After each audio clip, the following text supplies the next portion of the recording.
بسم اللہ الرحمن الرحیم۔ اس کے لیے آپ کو ایک حدیث مبارکہ سمجھنی پڑے گی، اور وہ پیارے پیغمبر علیہ الصلوۃ والسلام نے اس کو بیان کیا ہے۔ آپ علیہ الصلوۃ والسلام نے ارشاد فرمایا کہ جس وقت رات کو کوئی شخص بھی سوتا ہے تو شیطان اس کے پاس آتا ہے نیند کی حالت میں، اور یہ صحیح بخاری کی روایت ہے، سیدنا ابو ہریرہ رضی اللہ تعالیٰ عنہ اس کے راوی ہیں۔ آپ نے فرمایا یعقد الشیطان علی کافیۃ رأس احدکم اذا هو نام ثلاث عقد، کہ جب بھی کوئی شخص رات کو سوتا ہے تو شیطان اس کے سر کی چوٹی پہ آ کے یا گدی پہ آ کے 3 گرے لگاتا ہے۔ گرا لگانا کسی چیز کو باندھنے کا ایک اشارہ ہے، کسی چیز کو باندھنے کا ایک اشارہ ہے۔ جس طرح یہ جنات سے مدد لینے والے جادوگر لوگ یہ بھی گروں کو باندھ کے اور ان کے اوپر پھونکتے ہیں اور کسی کے نقصان کو اس کے مد نظر رکھتے فائدے کو باندھ دیتے ہیں، نقصان کرتے ہیں اس کا۔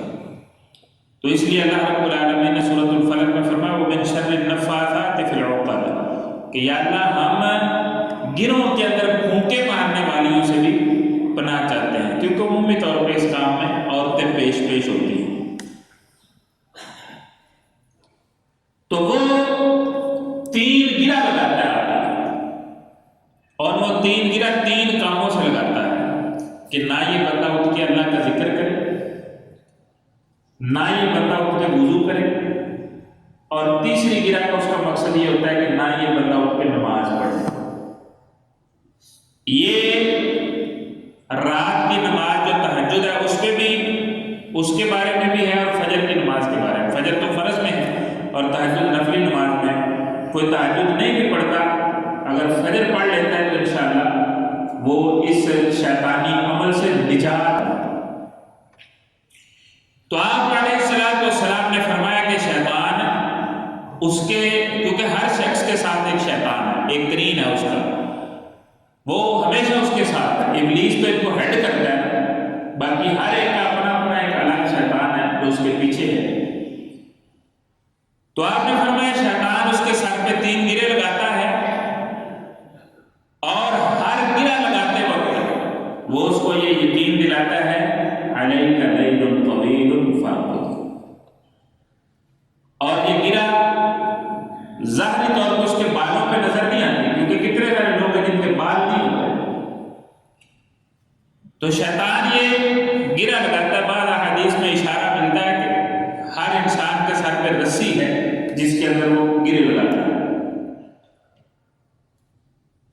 تو بہرحال ایک ہماری جسمانی اور سب کی جسامت ہے جو سب کو نظر آتی ہے، اور ایک ہر ایک کی روحانیت ہے، اس کا ایمان ہے، اس کی روح ہے جو ہمیں نظر نہیں آتی، اور اس کی کیفیت کیا ہے اس کا بھی ہمیں پتہ نہیں ہے۔ تو جب بھی وہ گرا لگاتا ہے تو کہتا ہے علیک لیل طویل فارقد، بڑی لمبی رات پڑی ہے، آرام سے سو جاؤ۔ دوسری گرا لگاتا ہے پھر یہی کہتا ہے، تیسری گرا لگاتا ہے پھر یہی کہتا ہے، اور 3 گرا لگانے کا اس کا مقصد یہ ہے کہ نہ یہ اٹھے اللہ کا ذکر کرے، نہ وضو کرے، نہ نماز پڑھے۔ آپ علیہ السلام نے فرمایا فَإِنِ اسْتَيْقَظَ فَذَكَرَ اللَّهَ، اگر کوئی شخص بیدار ہو گیا اور اس نے اللہ کا ذکر کیا، اٹھتے ہی ہم کیا پڑھتے ہیں؟ الحمدللہ الذی احیانا بعدما اماتنا والیہ النشور، اللہ کا شکر ہے جس نے ہمیں موت کے بعد دوبارہ زندگی دی، اور اسی کی طرف ہی بالآخر لوٹ کے جانا ہے۔ بالآخر تو جمع اللہ کے پاس ہی ہونا ہے، لیکن چلو اللہ کا شکر ہے کہ اس نے دوبارہ ہمیں زندگی بخشی ہے۔ اسی لیے موت کو، نیند کو موت کی بہن قرار دیا گیا ہے۔ تو یہ وہ اللہ کا ذکر کرتا ہے، وہ شکر ادا کرتا ہے۔ تو آپ نے فرمایا انحلت عقدہ، وہ شیطان کی لگائی ہوئی گریں جو ہیں ان میں سے ایک گرہ کھل جاتی ہے. فَإِن تَوَضَّأَ انْحَلَّتْ عُقْدَةٌ، پھر اگر وہ وضو کرتا ہے تو دوسری گرہ بھی کھل جاتی ہے. فَإِن صَلَّى انْحَلَّتْ عُقْدَةٌ، اور اگر وہ نماز پڑھ لیتا ہے تو تیسری گرہ بھی کھل جاتی ہے. فَأَصْبَحَ نَشِيطًا طَيِّبَ النَّفْسِ، وہ بندہ اٹھتا ہے چاق و چوبند ہوتا ہے اور اس کی روح تر و تازہ ہوتی ہے اور پاکیزہ ہوتی ہے. وَإِلَّا، اور اگر وہ نہیں اٹھتا یا اٹھ کے اللہ کا ذکر نہیں کرتا، وضو نہیں کرتا، نماز نہیں پڑھتا، تو وہ گریں لگی رہتی ہیں. اور آپ نے فرمایا اصبح خبیث النفس کسلان، اس کی روح سست بھی ہو جاتی ہے اور اس کا نفس گندگی کا ڈھیر بن جاتا ہے، گندھا ہو جاتا ہے، پلید ہو جاتا ہے. ایک فجر کی نماز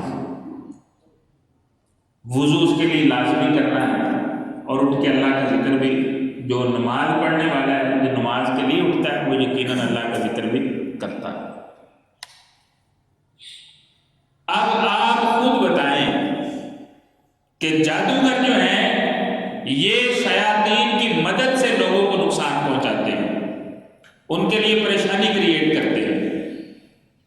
اور جس شخص کے سر پہ روزانہ شیطان خود 3 گرے لگاتا ہے اور بندہ اٹھ کے نہ وہ نماز پڑھتا ہے، نہ وضو کرتا ہے، نہ ذکر کرتا ہے، اور وہ گرے اسی طرح لگی رہتی ہے اور اس کی روح کمزور ہوتی جاتی ہے، اس کی نحوست کا آپ اندازہ لگا سکتے ہیں. آپ خود اندازہ لگائیں کہ ایک بندہ ہے پورا سال اس نے نماز نہیں پڑھی، اس کی نحوست، کسی کو کیا ضرورت ہے اس کو نظر لگانے کی یا اس کے لیے حسد کرنے کی یا اس کے لیے جادو کرنے کی؟ وہ اپنا بیڑا گرک کرنے کے لیے خود ہی کافی ہے. آپ اندازہ لگائیں نا، ایک مہینے کا اندازہ لگانے کے اگر 3 گرے روز لگتی ہیں تو مہینے کی کتنی ہوگی؟ 90. تو کسی کا دماغ خراب ہو اس کے اوپر جادو کروائے اس کے لیے وقت ضائع کرے، وہ خود اپنا بیڑا گرک کرنے کے لیے کافی ہے. وہ ایک مولانا صاحب تھے نا، بندہ دم کروانے آئے تھے کہ بچہ روتا بڑا روتا ہے، اسے پلیز دم کر دیں، ڈر جاتا ہے. انہوں نے پوچھا کہ اس بچے کے ابا جی جو ہیں وہ نماز پڑھتے ہیں؟ اس نے کہا جی نہیں. اس نے کہا اس کی اماں جی نماز پڑھتی ہیں؟ اس نے کہا جی وہ بھی نہیں پڑھتی. اس نے کہا پھر یہ بچہ ان دونوں کی جان کو رو رہا ہے. ماں پہ بھی جان نہیں ہوتا ہے تو بات تو درست ہے. مائیں جس وقت بچوں کو دودھ پلاتے وقت قرآن پڑھتی تھی تو اس کے ہیرو پیدا ہوئے، محدثین پیدا ہوئے، مفکرین پیدا ہوئے. اور آج ماں بچے کو دودھ پلا رہی ہوتی ہے، وہ ڈرامے دیکھ رہی ہوتی اور وہ ٹی وی دیکھ رہی ہے اور پتہ نہیں کیا کیا چینل دیکھ رہی ہے. تو پھر بچے گوئیے ہی پیدا ہونے، بچوں نے تو رونا ہی ہے. ان کو آپ شیطانی نحوست سے آزاد خود نہیں کر رہے، آپ خود ذمہ دار ہیں اس کی. بچہ اگر اتنی چھوٹی عمر میں وہ پریشان ہے، وہ بلا وجہ رو رہا ہے اور وہ رات کو ڈر کے اٹھ جاتا ہے اور رونے لگتا ہے، تو وجہ آپ ہیں. اور اگر آپ اپنے نماز کی تاکید کے ساتھ پابندی شروع کر دیں گے تو انشاءاللہ وہ بچہ ڈرنا بند ہو جائے گا. تو اس لیے اس حدیث مبارکہ کی روشنی میں ہمیں یہ بات سمجھ آتی ہے کہ جو بندہ اٹھ کے فجر کی نماز پڑھ لیتا ہے اور اٹھنے کی دعا بھی پڑھ لیتا ہے اور وضو بھی کر لیتا ہے، اللہ اس کو شیطان کی نحوست سے بچا لیتے ہیں اور اس کی روح مضبوط بھی ہو جاتی ہے اور پاکیزہ بھی ہو جاتی ہے. اور جس کی روح پاکیزہ ہو جائے اس کو پھر عبادت کا لطف آنے لگتا ہے. اختصار کے ساتھ بتاتا ہوں کہ نبی صلی اللہ علیہ وسلم نے فجر کے کیا خزانے بتائے ہیں. آپ نے فرمایا رکعت الفجر خیر من الدنیا وما فیہا، یہ دنیا جو کچھ اس دنیا میں خزانے ہیں ان سب سے فجر کی 2 رکعتیں بہترین اور اعلیٰ ہیں۔ کس قدر بد نصیب ہے جو روزانہ فجر کے وقت سویا رہ جاتا ہے، اتنے بڑے خزانے سے محروم ہو جاتا ہے۔ یہ صحیح مسلم کی روایت ہے۔ قیامت کو بعض ایسی جگہوں سے گزرنا ہوگا جہاں بڑی سخت اور شدید ظلمت اور اندھیرے ہوں گے۔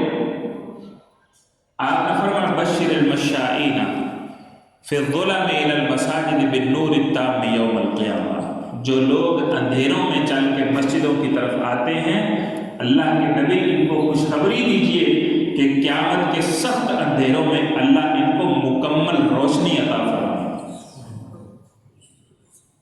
تو فجر کی نماز کا یہ فائدہ، قیامت کو روشنی ملے گی۔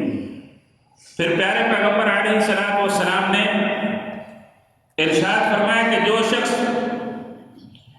فجر کی نماز پڑھ لیتا ہے لن یلج النار احد صلی قبل طلوع الشمس وقبل غروبها یعنی الفجر والعصر، جو شخص سورج کے طلوع ہونے سے پہلے بھی نماز پڑھتا ہے اور سورج کے غروب ہونے سے پہلے بھی نماز پڑھتا ہے فجر اور عصر کی، آپ نے فرمایا کبھی جہنم کی آگ میں نہیں جائے گا۔ پھر رسول اللہ صلی اللہ علیہ وسلم نے فرمایا من صلی بردین دخل الجنہ، جو شخص 2 ٹھنڈی نمازیں پڑھتا ہے، عصر اور فجر کی نماز، یہ دونوں ٹھنڈے وقت میں آتی ہیں، آپ نے فرمایا وہ شخص جنت کے اندر داخل ہوگا۔ پھر رسول اللہ صلی اللہ علیہ وسلم نے ارشاد فرمایا کہ جو شخص صبح کی نماز پڑھ لیتا ہے فَهُوَ فِي ذِمَّةِ اللَّهِ، وہ اللہ کی سپرداری میں چلا جاتا ہے، یعنی اگر شام تک اس کو موت آ جائے اللہ اس کو اپنے نیک بندوں کے ساتھ شامل فرمائیں گے، اللہ اس کو ایمان پہ موت عطا فرمائے۔ کتنی بڑی اور عمدہ یہ فضیلت ہے۔ پھر نبی صلی اللہ علیہ وسلم نے ارشاد فرمایا کہ جو شخص عشاء کی نماز باجماعت پڑھے اللہ اس کو آدھی رات کے قیام کا ثواب عطا فرماتے ہیں، اور جو فجر کی باجماعت پڑھے اللہ اسے پوری رات کے قیام کا ثواب عطا فرماتے ہیں۔ تو ساری رات قیام کرنا آسان ہے، لیکن اگر فجر اور عشاء باجماعت پڑھی ہو تو ساری رات کے قیام کا اللہ رب العالمین اجر و ثواب عطا فرما دیتے ہیں۔ اسی طرح فرشتوں کی دعا مل سکتی ہے۔ آپ نے فرمایا جو شخص فجر کی نماز پڑھے اور اپنی جگہ پہ بیٹھ کے اللہ کا ذکر کرے، فرشتے اس کے لیے دعا کرتے ہیں اللہ اسے بخش دے، اللہ اس پہ رحم فرما، اللہ اسے بخش دے، اللہ اس پہ رحم فرما۔ پھر فجر کی نماز پڑھنے والے کے لیے خوشخبری ہے، کیونکہ جنت میں یہ 2 وقت ہیں اللہ کی زیارت کے، عصر کا وقت اور فجر کا وقت۔ تو اگر کوئی شخص ان 2 نمازوں کا باجماعت اہتمام کرتا ہے اللہ رب العالمین کی اس کو زیارت اور اللہ رب العالمین کا دیدار اسے جنت میں نصیب ہوا کرے گا۔ تو اس لیے بھائیوں اس کے علاوہ کچھ فضائل ہیں، وقت ختم ہو گیا ہے۔ ہم سب کو چاہیے کہ ہم ذمہ دار بنیں اور جو گھر کے سربراہ ہیں وہ یہ بات سن لیں، آپ نے اگر سستی کی اور آپ کی سستی کی وجہ سے آپ کی اولاد نے سستی کی تو قیامت کو اللہ رب العالمین کی ناراضگی کا سامنا کرنا پڑے گا، یہ یاد رکھ لیں۔ آپ علیہ الصلوۃ والسلام نے فرمایا اللہ نے جس کو سربراہی دی اور اس نے اپنی رعایا میں سستی برتی، ان کی تربیت کرنے میں غفلت برتی، قیامت کو اللہ کو ملے گا، اللہ اس پہ غصے میں ہوں گے اور ناراض ہوں گے، اور ہم سب کو اللہ کے سامنے پیش ہونا، یہ یاد رکھیں، سب کو پیش ہونا ہے۔ اور آپ نے فرمایا اللہ اور اس بندے کے درمیان کوئی ترجمان نہیں ہوگا، اللہ سوال کرے گا بندہ جواب دے گا۔ اس وقوف سے ڈریں، اللہ کے سامنے کھڑے ہونے سے ڈریں۔ میں ایک واقعہ کوٹ کر دیتا ہوں اختصار کے ساتھ۔ ملک خالد رحمہ اللہ تعالی وہ بیان کرتے ہیں، یہ ملک عبدالعزیز جو سعودی عرب کے سب سے پہلے حکمران تھے، اس تیسرے ٹینیور تھے، آل سعود جو بادشاہ تھا اپنے اس ملک کا، اس کا بیٹا یہ بیان کرتا ہے ملک خالد کہ ہماری والدہ بادشاہ کی بیگم کہتے ہیں ہم فجر کے لیے سخت سردیوں میں اگر اٹھتے نہیں تھے تو وہ بالٹی بھر کے پانی کی ہماری بستر کے اوپر ڈال دیتی تھی اور کہتی تھی اب سوئے رہو، وہ کہتی تھی اب سوئے رہو۔ کسی کی رضائی کے اوپر بالٹی پانی کی ڈال دے وہ سو سکتا ہے؟ مقصد کیا تھا کہ بیٹا اٹھنا پڑے گا، بے شک تم بادشاہ کے بیٹے ہو لیکن اس حاکم الحاکمین کے سامنے تمہیں کھڑا ہونا پڑے گا۔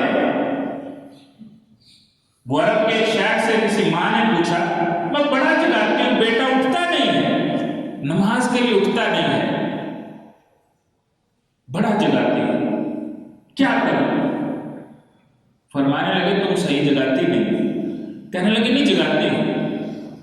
کہنے لگے گھر میں شارٹ سرکٹ ہو جائے، کمرے میں آگ لگ جائے اور تمہارا بچہ اس کمرے میں سویا ہوا ہو تو باہر کھڑے ہو کے کیا کہو گی؟ میرا بچہ اٹھتا نہیں ہے۔ اس نے کہا شیخ صاحب اگر ایسا معاملہ ہوگا تو میں اس کو بستر سے گھسیٹ کے باہر پھینک دوں گی، میں اسے جلنے نہیں دوں گی۔ آپ نے فرمایا، ان عالم دین نے فرمایا کہ جہنم کی آگ اس سے 70 گنا زیادہ سخت ہے۔ سربراہان ذمہ دار ہیں، آپ باپ بنے ہو تو آپ کے اوپر ذمہ داری ہے، آپ ماں ہو تو آپ کے اوپر ذمہ داری ہے، اور اگر آپ خود ہی نہ اٹھو اولاد کو آپ نے کیا چلانا ہے، اور اولاد نہ اٹھے تو سختی کریں، اللہ کی قسم اس میں ڈھیل مت دیں۔ جہنم کی آگ میں جلنے سے بہتر ہے کہ دنیا میں ان کی نیند آپ خراب کر دیں اور ان کو اٹھا کے بچوں کو لائیں، مسجد میں آ کے وہ نماز پڑھے، بعد مسجدوں کی رونق بھی بڑھے گی، قیامت کو روشنی بھی ملے گی۔ اور فجر کا قرآن تو ایسا قرآن ہے، ان قرآن الفجر کان مشہودا، جب قرآن پڑھا جا رہا ہوتا ہے فجر کے وقت تو فرشتے موجود ہوتے ہیں۔ بڑی بد نصیب ہے وہ فیملی جو فجر کی نماز سے محروم ہے۔ اللہ کی قسم اس فیملی کے لیے کسی کو جادو کرنے کی ضرورت نہیں ہے، کسی کو ان کو نظر لگانے کی ضرورت نہیں ہے، کسی کو ان سے حسد کرنے کی ضرورت نہیں ہے، وہ اپنا بیڑا غرق کرنے کے لیے خود ہی کافی ہیں۔ وہ اپنے کاروبار کو بھی تباہ کر لیں گے، اپنے فیملی کے سکون کو بھی تباہ کر لیں گے اور کوئی ان کا پرسان حال نہیں ہوگا۔ حال ایک ہی ہے کہ وہ آغاز کریں کہ فجر کی نماز ہم نے ہر حال میں پڑھنی ہے، جتنی مرضی گہری نیند ہو ہم نے اپنے خالق کے سامنے پیشی ضرور دینی ہے۔ انشاءاللہ پھر آپ دیکھیں گے کہ اسی گھر کے اندر اللہ رب العالمین سکون بھی عطا فرمائیں گے، اسی کاروبار میں اللہ برکت بھی عطا فرمائیں گے، اسی رزق کو اللہ وسیع بھی فرمائیں گے، اسی نوکری کو اللہ رب العالمین بابرکت فرما دیں گے۔ اللہ آپ کو توفیق بخشے۔ وما توفیقی الا باللہ، علیہ توکلت و الیہ۔